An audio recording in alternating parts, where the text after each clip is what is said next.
নমস্কার বন্ধুরা, চলে এলাম নদিয়া জেলার হারিয়ে যাওয়া এক রাজধানী শ্রীনগরে। শ্রীনগর নদিয়া জেলার এক বিস্তৃত রাজধানীর নাম।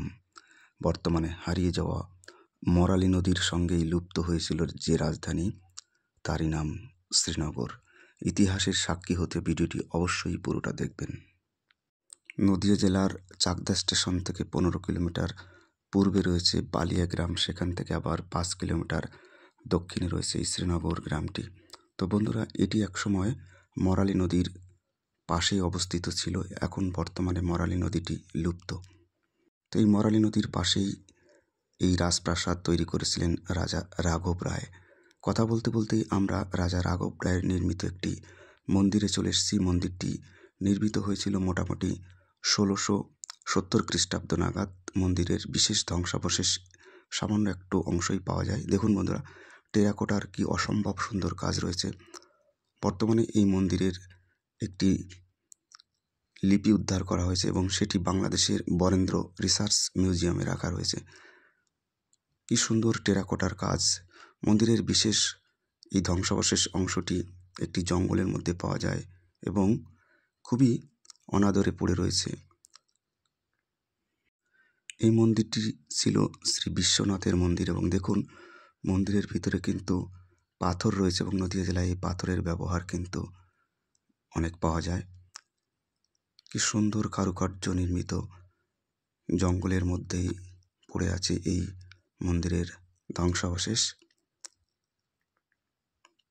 অসাধারণ কারুকাজ বন্ধুরা, দেখতেই পাচ্ছেন টেরাকোটার পদ্মফুল, জ্যামিতিক নকশা, শিবলিঙ্গ। এখন আর এগুলো খুব একটা দেখা যায় না। শিবলিঙ্গটিও কিন্তু এখন আর নেই। প্রাচীনকালের সেই শিবলিঙ্গটি কে বা কারা হয়তো চুরি করে নিয়ে গেছে। শ্রীনগরের আর সেই শ্রী নেই বন্ধুরা। যাই হোক, আমরা এবার চলে আসবো আস্তে আস্তে রাজধানীতে, অর্থাৎ রাজধানীর প্রাসাদ। এখানে একেবারেই ধ্বংসস্তূপ, কিছুই আর দেখতে পাওয়া যায় না। এই রাজধানী অংশটি তৈরি হয়েছিল 1640 খ্রিস্টাব্দ নাগাদ। রাজা রাঘব রায় শ্রীনগরের সৌন্দর্যে মোহিত হয়ে মর্দানা গ্রামটিতে তিনি প্রতিষ্ঠা করেন এই রাজপ্রাসাদ। দেখুন বন্ধুরা, এখন ফাঁকা জায়গা পড়ে আছে। কৃষ্ণনগরে বসবাসের আগে পর্যন্ত রাজারা এখানেই থাকতেন। এই যে আমি কৃষ্ণনগরের রাজবাড়িও দেখিয়ে দিলাম। এবার দেখুন শ্রীনগরের এই যে রানী পুকুর, এখানেই কিন্তু রাজারা স্নান করতেন। বন্ধুরা, এখন আর এখানে কিছুই দেখা যায় না, শুধুই ফাঁকা প্রান্তর পড়ে রয়েছে এবং প্রাচীন এই অংশটি হয়তো কারো জন্য অপেক্ষা করে বসে আছে। এখন এখানে ইটের ভাটা। কোম্পানি এই জায়গাটি দখল করেছে। তবুও দেখুন চারিদিকে কিন্তু পরিখা দেখা যায়।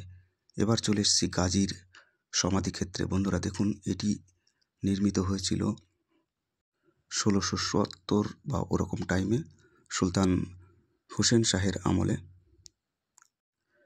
এই গাজীর সমাধিক্ষেত্রে হিন্দু মুসলমান সবাই কিন্তু প্রার্থনা করে এখানে এবং শ্রী পঞ্চমীর দিন এখানে গাজীর মেলাটি অনুষ্ঠিত হয়।